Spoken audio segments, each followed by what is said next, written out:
Let's bring in right now Senator Chris Coons. He's on the Judiciary Committee from Delaware. Senator, help me out here. You had somebody in front of the Judiciary Committee saying that he was not comfortable. He was not comfortable disagreeing with a congressional dictate or a presidential dictate that would ban people from entering the United States because of what color they were, because of what race they were. Help me out here. I'm just a dumb country lawyer, but that certainly seems to be abnormal and certainly against all American values that we've promoted for, 100, 150 years at least. That's right, Joe. There were a number of ways in which Kavanaugh's testimony before the committee was deeply troubling. This was one exchange. Another was an exchange that I had with him about presidential power. Judge Kavanaugh, in a speech to the American Enterprise Institute just 2 years ago, volunteered when asked that of all the cases in American history, was there any one that he would overturn? He paused for a moment, sort of looked at the camera. There was a pregnant pause. Everyone chuckled. And he said, no, wait, there is one. And he didn't say the Chinese exclusion cases. He didn't say Korematsu. He didn't say Buck v. Bell. These are three cases taught to first-year law students that haven't been overturned, that are just despicable cases that expressed previous attitudes of discrimination. He volunteered that he would overturn Morrison v. Olson. And I questioned him about that. Why do we care? Because in Morrison v. Olson, the Supreme Court in 1988 said that the independent counsel statute was constitutional. And Judge Kavanaugh has written repeatedly that he thinks that the president should be able to fire a special counsel at will who is investigating him. This is directly relevant. And the nominee, Judge Kavanaugh, wouldn't disavow his statement that out of all the cases in American constitutional history, the one that he'd like to, as he said, put the nail in the coffin is Morrison v. Olson. It was striking that he has been that forceful before coming in front of us about presidential power and then clammed up and really would not answer that question in front of our panel. I thought Senator Harris did a great job of getting him right in her sights on the Chinese exclusion cases. I think it was also telling that on presidential power, he wouldn't say why he previously had offered it was the most important case to overturn. You know, Nick Confessori is here, and he's got a question for you. He's from the New York Times. And if you want to ask him who wrote the op-ed, you can do that. But first, Nick, I want to talk about another thing that happened over the weekend really quickly. Get your take before you go to Senator Coons.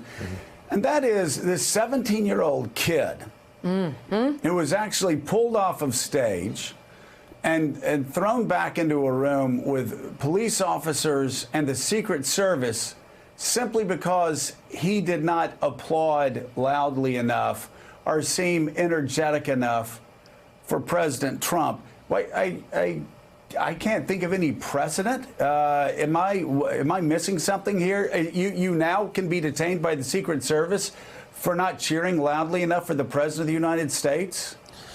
Well, Joe, it's fine for the president to want the people in the backdrop of his rallies to be big supporters.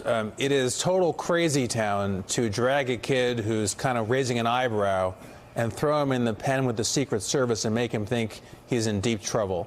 Just nicely take him out of the rally and put him outside. It's just nutso to involve the Secret Service unless you think he's making some kind of a threat to the president or has some other kind of a threat.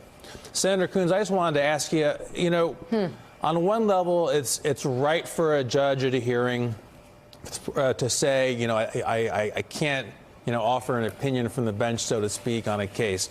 But it struck me that Senator Harris's question was the Supreme Court hearing version of how do you feel about Nazis? And the answer should be pretty obvious. But tell me if I'm wrong here. Is it a complicated case on the Exclusion Act? And is it the kind of thing where you don't want a guy to wing it from the hearing chair?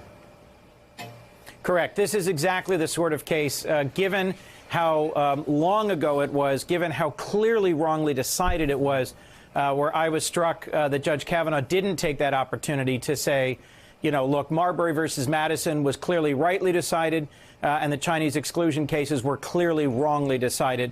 The fact that he wasn't willing to offer that was deeply puzzling to me. Senator, follow-up, just a quick question on this.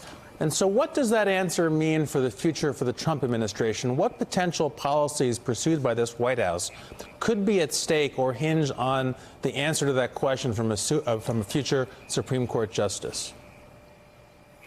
Well, it may reveal a willingness to allow presidential power a scope and a reach that would be chilling to many of us in terms of decisions in the immigration space.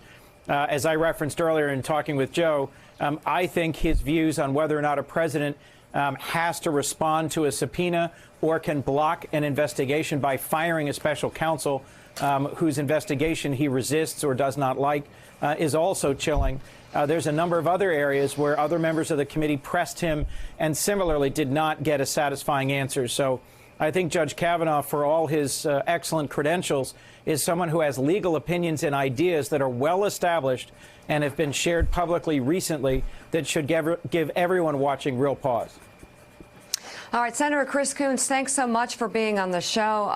Thanks for checking out MSNBC on YouTube, and make sure you subscribe to stay up to date on the day's biggest stories. And you can click on any of the videos around us to watch more from Morning Joe and MSNBC. Thanks so much for watching.